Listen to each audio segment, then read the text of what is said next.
Hola, soy David Wolper.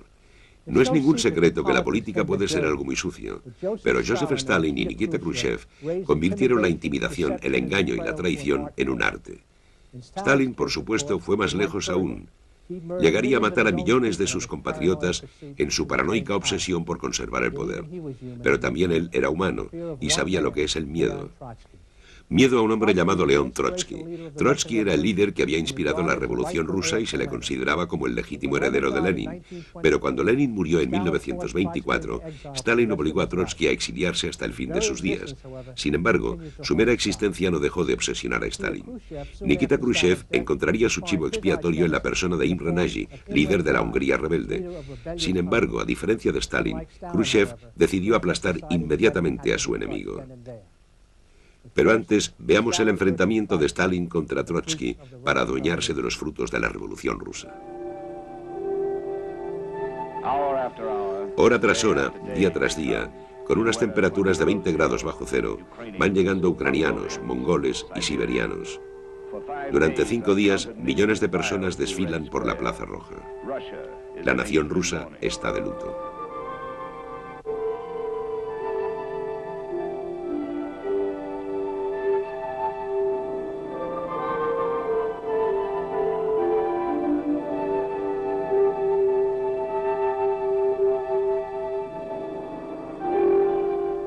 Lenin, el fundador de la Unión Soviética, ha muerto. Ahora empieza la lucha por el gran poder que poseía, una lucha que determinará el curso del comunismo mundial.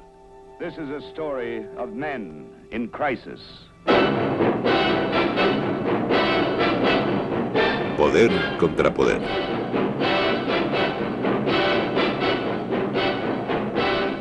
Stalin contra Trotsky.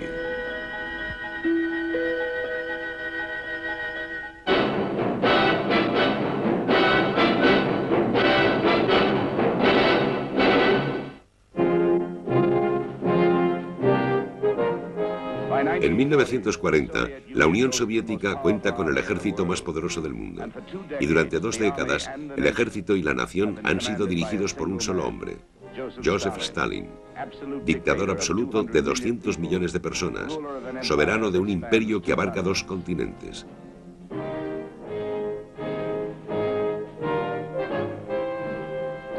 A pesar de todo su poder, Stalin está obsesionado por el miedo a un hombre. El hombre que le obsesiona vive encerrado en una pequeña hacienda de un remoto pueblo mexicano. Este es el último refugio de León Trotsky.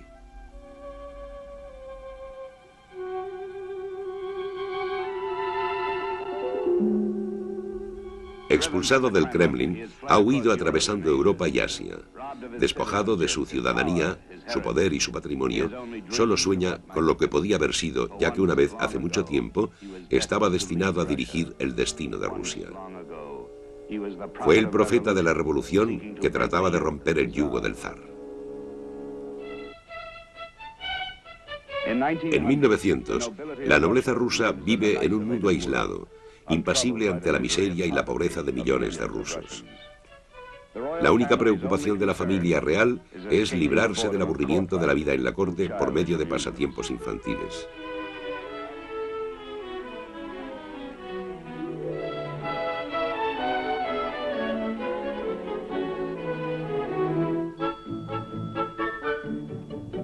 La monarquía se ha visto amenazada por la revolución, y aunque algunos revolucionarios han sido expulsados del país, el descontento crea nuevos líderes. Lev Davidovich Bernstein, un estudiante ucraniano aventajado, predica la revolución, inflamado por un desproporcionado idealismo. A la edad de 19 años, cuenta ya con un largo historial policial y siente admiración por los escritos de Lenin.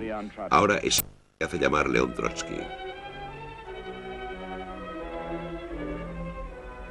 Huye a Londres y se une a un grupo fanático de comunistas partidarios de Lenin. Trotsky es un escritor de gran talento y un creador apasionante, y pronto está junto a Lenin como líder del movimiento revolucionario. En 1917, Trotsky se encuentra en la ciudad de Nueva York. Es un alborotador que ha sido expulsado de casi todos los países europeos. Aquí escribe para el periódico socialista Nový Mír y predica el evangelio del comunismo de Lenin. Se dice que más tarde también trabajaría como lavaplatos, camarero, y hay incluso quienes sostienen que trabajó por $5 al día como extra en uno de los primeros estudios cinematográficos.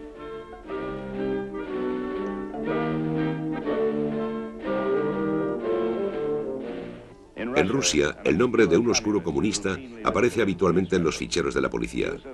Joseph Dugashvili, alias Stalin. Es un hombre poco impresionante, que se concentra en las tareas rutinarias de la administración del partido y se convierte silenciosamente en un engranaje indispensable de la maquinaria comunista. Parece contento de seguir siendo un oscuro funcionario del partido. En 1917, los agitadores aprovechan una huelga de los trabajadores de Petrogrado como medio de iniciar una revolución abierta contra 1000 años de tiranía.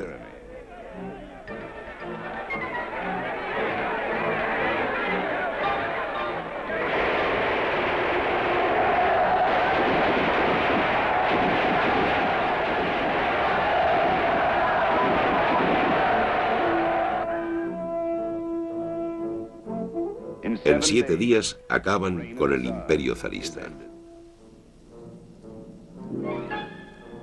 Durante meses, el destino de Rusia estará en la cuerda floja, guiado tan solo por un débil e ineficaz gobierno provisional. Lenin regresa a Rusia después de pasar 15 años en el exilio. Con un pequeño pero leal grupo de seguidores, está dispuesto a derrocar al gobierno y establecer el primer Estado comunista del mundo. Pero en cuestión de meses, el gobierno provisional le obligará a huir.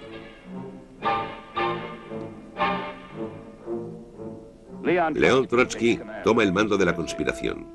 Desafiando abiertamente la posibilidad de ser detenido, incita al pueblo de Petrogrado. El 6 de noviembre de 1917, Trotsky, como jefe del Comité Revolucionario Secreto, da la orden de empezar la sublevación comunista.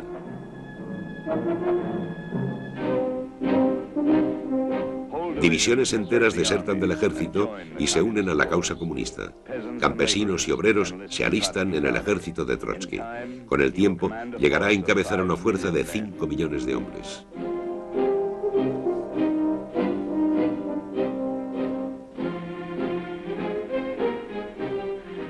Durante 3 años de sangrienta guerra civil, Trotsky dirige a sus tropas desde un vagón acorazado de ferrocarril, corriendo de un campo de batalla a otro a lo largo de un frente de 7.500 kilómetros. Quien había sido considerado solo un intelectual erudito o un teórico soñador, demuestra ser un genio militar. Por primera vez en su vida, ejerce un inmenso poder. Siempre arrogante, ahora muestra abiertamente su desprecio por los hombres menos dotados. Sus impacientes rabietas le enemistan con los líderes del partido, pero es su furor fanático, lo que mantiene unido al ejército. Con el tiempo, será para el pueblo ruso el héroe de la revolución.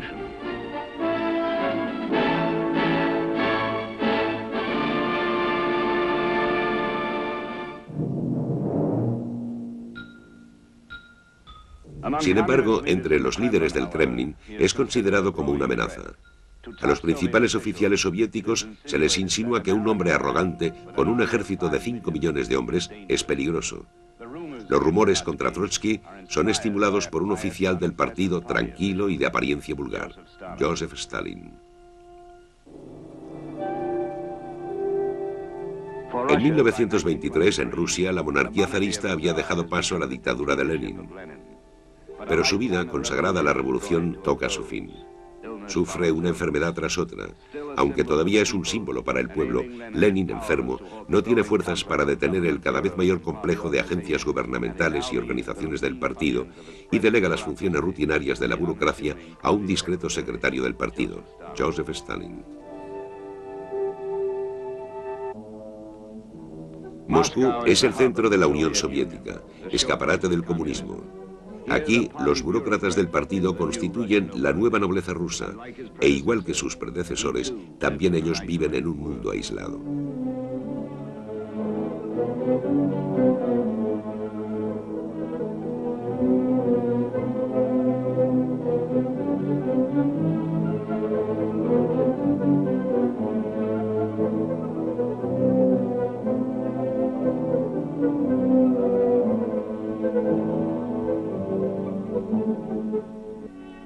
Sin embargo, en las provincias, el pueblo ruso se ve azotado por la hambruna.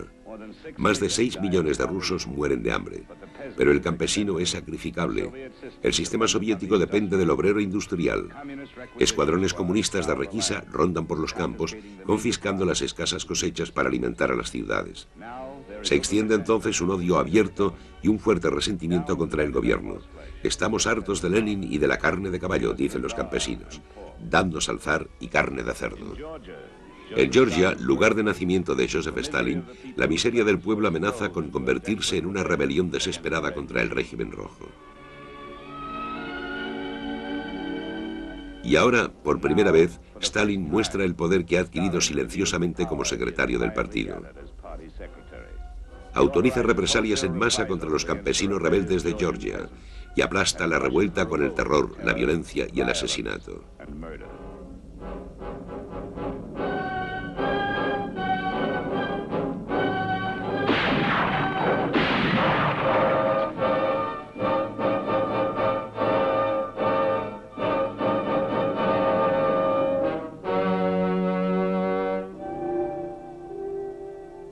Solo ahora, Lenin se da cuenta de que la brutal ambición de Stalin es una amenaza para él mismo y para el partido. El dictador ruso decide denunciar públicamente a Stalin en el próximo congreso del partido. Pero antes de poder hacerlo, Lenin muere de forma repentina y misteriosa. Desde el pequeño pueblo en el que murió, Vladimir Ilich Lenin es llevado a Moscú. Su muerte llena de pesar y desesperación al pueblo ruso, pero para Stalin significa un alivio. Por ello, se rumoreará más tarde que Stalin había envenenado a Lenin, pero en ese momento solo se dice que Lenin ha muerto por el pueblo.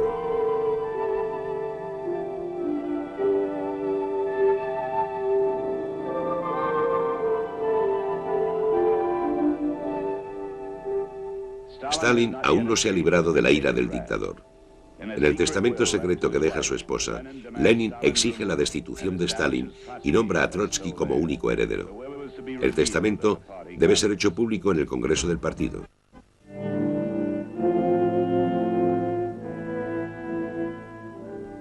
El Congreso del Partido de 1924 sirve de escenario a una extraña conspiración. A espaldas de los delegados, los líderes del partido han mantenido una reunión secreta. Deciden no revelar el contenido del testamento de Lenin, porque el temor al arrogante Trotsky se impone al deseo de respetar la última voluntad de Lenin, y muchos deben su posición a Stalin, el tranquilo y laborioso burócrata. Así que una vez más se le concede un respiro a Stalin, que ve así libre el camino hasta el poder. Stalin silenciosamente va sustituyendo a los seguidores de Trotsky por hombres grises y leales como Molotov. Gradualmente va aumentando su control sobre el partido y el gobierno. Más tarde, Trotsky dirá: la ascensión de Stalin tuvo lugar tras un impenetrable telón político. Ahora, tras ese telón, Stalin utiliza su poderosa influencia para eliminar a Trotsky de la vida pública y de relevarle uno tras otro de sus cargos importantes. Finalmente, el diario Pravda y los propagandistas del partido atacan abiertamente a Trotsky, sosteniendo que ha violado los principios de Lenin. Trotsky lanza un contraataque contra Stalin demasiado tarde. Ante un asombrado comité central exclama: «Libertad de la tiranía al partido, hay que acabar con la dictadura». El orador, que antes incitaba a toda una nación a la revolución, ahora no puede convencer a un puñado de hombres, ya que Stalin los controla.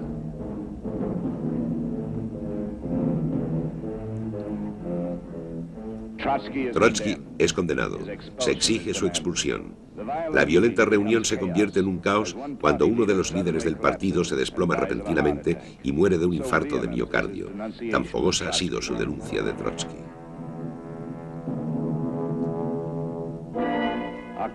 El 18 de octubre de 1926, el New York Times conmueve al mundo con la publicación en primera página del testamento de Lenin, que los ayudantes de Trotsky han sacado de Rusia. Pero incluso este golpe inesperado contra Stalin llega demasiado tarde. El 18 de enero de 1928, León Trotsky es enviado al exilio. Stalin, temeroso de la reacción pública, hace que la policía secreta secuestre literalmente a Trotsky. Pero ni siquiera Siberia puede silenciarle, y un año más tarde es trasladado secretamente bajo guardia armada a Turquía. En Estambul, Trotsky es liberado con $1.500, el pago final a un revolucionario. En una isla solitaria, antaño habitada por exiliados reales del Imperio Bizantino, Trotsky alquila la destartalada villa de un rajá arruinado. Trotsky, aunque aislado de la política mundial, puede por fin hablar. Con la única compañía de su esposa e hijo, intenta reunir a los comunistas europeos. En libros, revistas y artículos condena a Stalin por su política de socialismo en un solo país y continúa predicando la revolución mundial. Trotsky encuentra poco apoyo explícito. Los miembros de base del partido reciben sus órdenes del Kremlin. Aún así, en Europa se sigue considerando a Trotsky como el revolucionario peligroso y se le niega la entrada en todos los países del continente. Winston Churchill lo define como el ogro de Europa, abandonado a orillas del Mar Negro.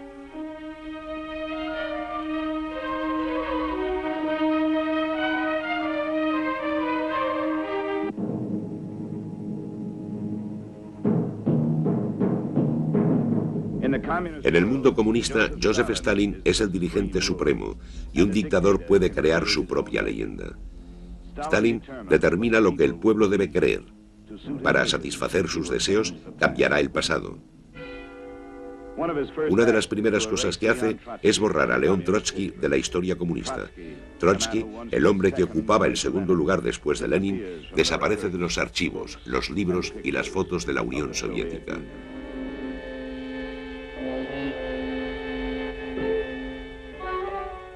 Ahora Stalin aparece como la mano derecha de Lenin, una posición ocupada en realidad por León Trotsky.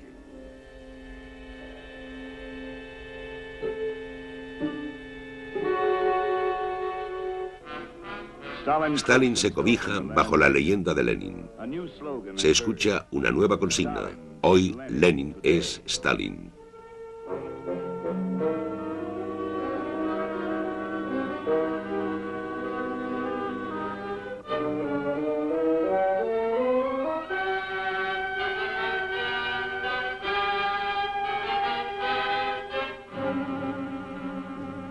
El despiadado dictador se oculta tras un mito de benevolencia. Para el pueblo representa el papel de un familiar bondadoso. Pero Stalin purga a millones de campesinos descontentos, condena a educadores y escritores a los campos de concentración siberianos, destruye iglesias y templos y, uno a uno, ejecuta a los líderes fundadores del partido hasta que solo quedan dos, Joseph Stalin y León Trotsky.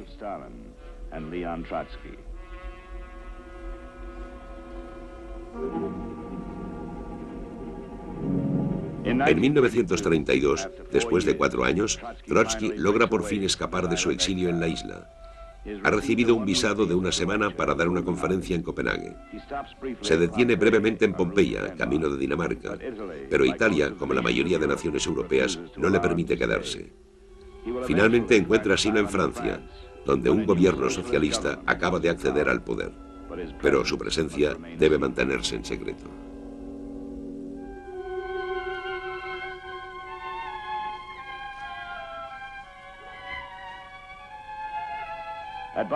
En Barbizon, en Francia, en una casa aislada, Trotsky establece temporalmente su hogar, haciéndose llamar el señor Sedova. Pero a pesar de las precauciones, se descubre su identidad.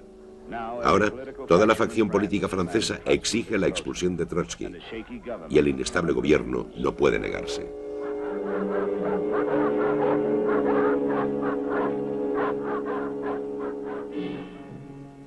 Se da a Trotsky un plazo de 24 horas para abandonar Francia y a última hora se le concede un visado a Noruega. Pero Stalin exige su expulsión, alegando que Noruega es una base para la conspiración. Amenaza con romper las relaciones diplomáticas por culpa de un único exiliado, enfermo y sin dinero. Trotsky afirma, el Kremlin negocia por mi cabeza.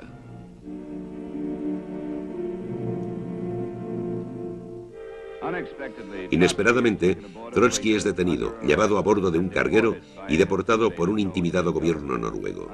Inseguro de su destino, León Trotsky abandona Europa por última vez. Por fin le han obligado a marcharse al otro lado del mundo. En México, un pequeño grupo de seguidores dirigido por el artista Diego Rivera ha convencido al gobierno de que conceda asilo a Trotsky. A casi 11.000 kilómetros de Moscú, este será su último refugio. Rodeado por el poder de la Armada de la Unión Soviética, Stalin sigue obsesionado por el temor a León Trotsky. Pero tras 10 años acumulando poder e intensificando su control, Stalin cree ser lo suficientemente fuerte como para eliminar a Trotsky sin arriesgarse a una reacción violenta.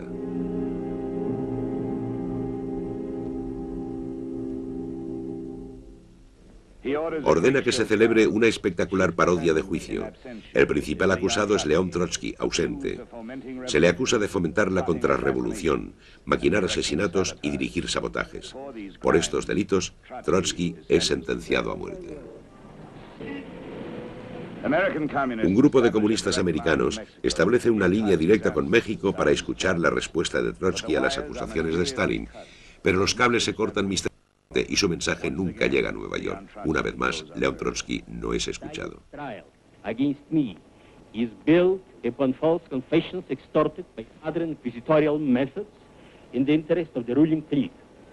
There are no crimes in history more terrible in intention or execution than the Moscow trials of Zinoviev, Kamenev, or Petakov-Radek.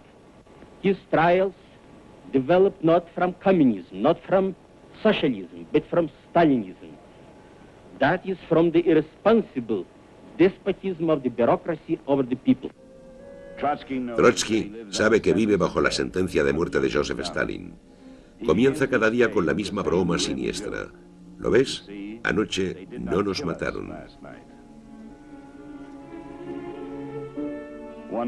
Uno tras otro, sus 4 hijos, que viven en Europa, mueren de forma misteriosa y violenta. Trotsky encuentra fuerzas en su odio. Es un hombre solitario. Trabaja en su último libro, una reveladora biografía de Joseph Stalin. Cada día inspecciona la casa que amargamente llama la pequeña fortaleza, comprobando las ametralladoras ocultas, los sistemas de alarma y las fortificaciones. Pero un agente stalinista, disfrazado de fiel seguidor, ya ha penetrado en las defensas de Trotsky. El 20 de agosto de 1940, mientras trabajaba en su despacho, León Trotsky es mortalmente herido, golpeado por la espalda con un piolet. Vive casi 24 horas más, pero el 21 de agosto de 1940, Trotsky muere.